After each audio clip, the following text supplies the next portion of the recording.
Welcome to One Chemistry. This is 365 chemistry series. Daily one question for you. Here the compound is given with Fischer projection. You have methyl group on horizontal and hydrogen in the vertical. You have to find most stable conformation of it and find the dihedral angle. Here the compound given is just N-butane, just given for confusion in the Fischer form. You can write it in Newman form to understand it. There are 4 different possibilities are possible: anti, gauche, partially eclipsed and fully eclipsed. Here fully eclipsed means you might realize the steric configuration is high, so it will be highly unstable.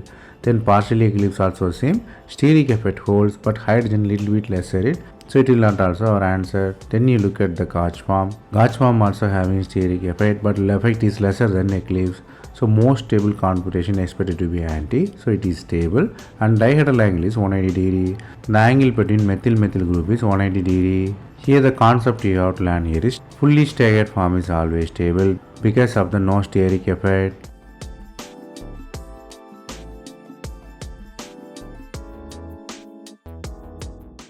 That's all from this video. Thanks for watching.